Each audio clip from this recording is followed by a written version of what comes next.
Prossiga. Física Licenciatura apresenta Lista 3, Seção 1, Exercício 5A. Faça um estudo qualitativo das funções dadas a seguir. Em seguida, esboce seus gráficos, incluindo detalhes tais como zeros, assíntotas, pontos extremos e pontos de inflexão, caso existam tais pontos. A. F de x igual a x à quinta menos x ao cubo. Primeiramente, precisamos encontrar as assíntotas horizontais. Limite de x tendendo a mais ou menos infinito de f de x leva a mais ou menos infinito, respectivamente. Então, não existem assíntotas horizontais. Depois, precisamos encontrar as assíntotas verticais. Como não existem indeterminações, também não haverão assíntotas verticais. Depois, nós encontramos as raízes e o f de zero, para encontrar onde a função toca o eixo x e o eixo y. Aplicando o f de zero, temos que a função f de zero é igual a zero. Igualando a função a zero e colocando x ao cubo em evidência, temos que x1, x2 e x3 são iguais a zero. Trabalhando com o termo entre parênteses x² menos 1, encontramos que x4 é menos 1 e x5 é 1. Encontrando os pontos críticos e estudando os sinais da função. Derivando a função para encontrar os pontos críticos, temos que a derivada de f de x, x à quinta menos x à terceira, é 5x à quarta menos 3x ao quadrado.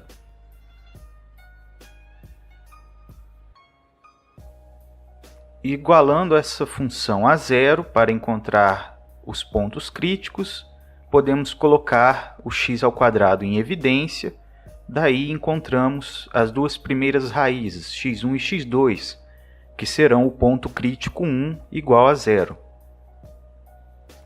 Trabalhando com o termo entre parênteses 5x ao quadrado menos 3 igual a zero, chegamos em dois outros pontos críticos.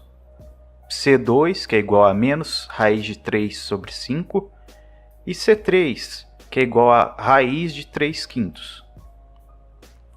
Lembrando que raiz de 3/5 é aproximadamente 0,8. Utilizaremos isso mais para frente na hora de montar a tabela de sinais. Pontos críticos e o estudo de sinais. Temos aqui o f de zero, as raízes e os pontos críticos. Temos também a tabela de sinais adicionada os pontos críticos, menos 0,8 e 0,8. Olhando para a última linha da tabela, podemos determinar o comportamento da função. Se a função saía do intervalo menos infinito a menos 1 do sinal negativo e ia para o sinal positivo a partir disso, a função vai obrigatoriamente se comportar de maneira crescente. Em menos 0,8 temos um ponto crítico. Em 0 temos uma raiz, que também é ponto crítico, e se olharmos no intervalo a seguir, a função passa a se comportar negativamente. Então, obrigatoriamente, a função é decrescente nesse intervalo. Com isso, podemos afirmar que o ponto anterior, o ponto crítico anterior, é um ponto de máximo.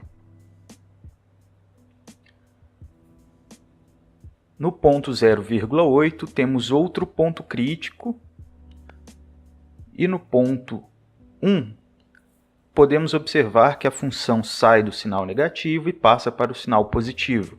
Então, novamente, ela precisa assumir um caráter crescente. Com isso, o ponto crítico 0,8 obrigatoriamente precisa ser um ponto de mínimo. Estudo das concavidades. Derivando a derivada de f de x, chegamos que a derivada segunda de f de x é 20x ao cubo menos 6x. Aplicando essa derivada no ponto crítico 1, de valor 0, constatamos que esse ponto é um ponto de inflexão. Aplicando a segunda derivada no ponto menos 0,8, não precisamos nem fazer a conta, já conseguimos enxergar que o resultado dessa conta vai ser negativo, então a concavidade vai ser voltada para baixo.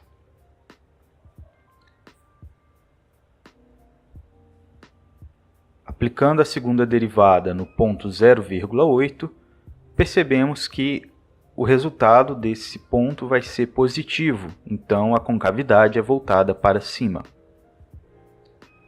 Agora vamos analisar o gráfico, que eu não irei desenhar porque estou fazendo no PowerPoint.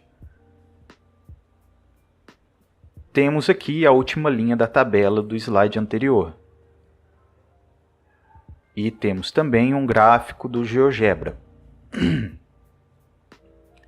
Como vocês podem ver, no intervalo de menos infinito a 1, a função se comporta de maneira crescente. O ponto próximo a menos 0,8, lembra que arredondamos, é o ponto de máximo. O ponto de inflexão no zero, como podemos observar, e o ponto de mínimo próximo a 0,8 também. E a função toma um caráter crescente a partir de então.